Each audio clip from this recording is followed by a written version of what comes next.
वाले, मेरे हरियर वाले, भोले भाले दादा जी खंडवा वाले।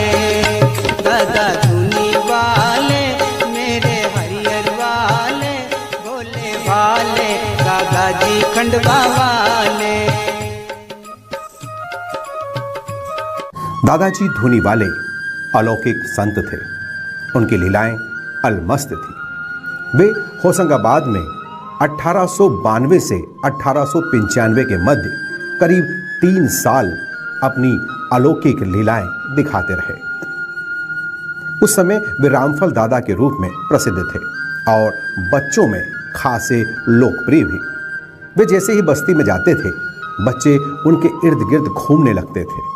बच्चे उनसे फरमाइश करते और वे उन्हें पूरा भी करते थे। बच्चों के लिए सबसे प्रिय थी जलेबियां। वे देखते थे और रामफल दादा यानी दादाजी धुनी वालों को कहते थे कि हलवाई की दुकान से उन्हें मिठाइयां दिलवाएं।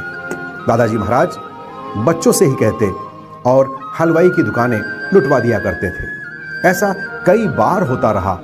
एक बार सब हलवाइयों ने मिलकर दादाजी से कहा, दादाजी महाराज, रामफल दादा, हम सभी बहुत गरीब हैं। आपके ऐसा करने से हमारा बहुत नुकसान हो जाता है। इस पर दादाजी महाराज बोले, अरे चिंता न करो, बकायदा बिल मुकाम पेश करो। अब हलवाइयों ने डरते डरते अपना हिसाब किताब तैयार किया और हिसाब लेकर जब दादाजी महाराज के पास पहुंचे तो दादाजी ने उन्हें दूर से ही देख के बोला कि अरे मोड़ा, कितने का बिल है, ले उठा ले बे, पत्थर के नीचे धरा है तेरा हिसाब। आश्चर्य की बात यह थी कि वे सभी हलवाई जितने रुपए का हिसाब लेकर वहां पहुंचे थे, दादाजी महाराज ने वह बिल देखे बिना वो पैसा वहां रखा था और जब उन्होंने पैसा गिना तो उतना ही आना पानी उन्हें हिसाब में लिखा। ऐसे ही एक बार एक छात्र होशंगाबाद की सरकारी लाइट के नीचे सड़क पर पढ़ाई कर रहा था। पुलिस ने उसे बदमाश समझकर थाने में बंद कर दिया। जब बच्चों ने यह बात रामफल दादा को बताई तो दादाजी महाराज क्रोधित हो गए। उन्होंने अपना डंडा उठाया और सड़क की सभी स्ट्रीट लाइटें रात में फोड़ दी। पुलिस ने जब यह देखा तो उन्होंने दादाजी महाराज को भी पकड़ के लॉकअप में बंद कर दिया। लॉकअप में बंद करते ही जैसे ही पुलिस वाला बाहर आया तो दादाजी महाराज थाने के बाहर सड़क के उस पार हंसते हुए दिखाई पड़े। वह पागल की भांति वापस लॉकअप में देखने पहुंचा। दादाजी वहां पर भी मुस्कुराते हुए देख रहे थे। वो फिर बाहर आया। बाहर फिर दादाजी महाराज दिखे। वो सारा माजरा समझ गया कि ये कोई साधारण साधु नहीं है, ये अलौकिक संत हैं, ये रामफल दादा हैं, ये दादा धुनी वाले हैं। उसने दादाजी से प्रार्थना की और लड़के को भी छोड़ दिया। तब से दादाजी अपने साथ सदा डंडा रखने लगे। उन्होंने तब कहा था, डंडे बिना राज कैसे चलेगा। दादाजी के अलौकिक लीलाएं और अद्भुत व्यक्तित्व से आम जन के लिए सदैव प्रेरणादायी संदेश छुपे होते थे। ऐसी ही एक घटना है होशंगाबाद में 1883 के दौर में रामफल दादा के रूप में जब वे अपने चमत्कार दिखा रहे थे।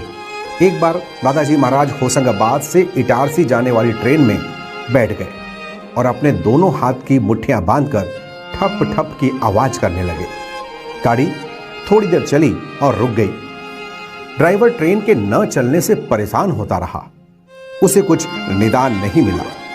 इधर दादाजी महाराज बोगी में बैठे बैठे लोगों को देखते रहे, अपनी लीलाएं करते रहे, मुस्कुराते रहे।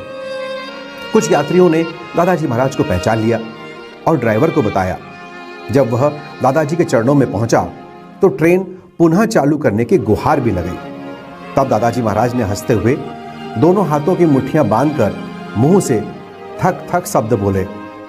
हाथों को उसी प्रकार से ढीला कर दिया जैसे ही हाथों से बंधी चीज वो छोड़ रहे हैं। फिर क्या था, ट्रेन चलने लगी। दादाजी के ऐसे कारनामे चमत्कार के रूप में आसपास में तेजी से फैलने लगे।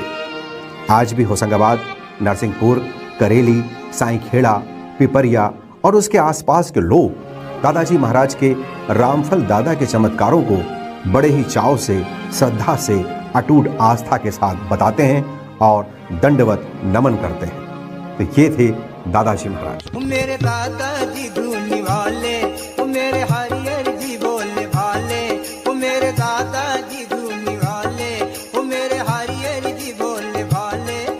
दर्शन तो हमको दो, दर्शन तो हमें दो। तो ये था हमारा आज का अंक।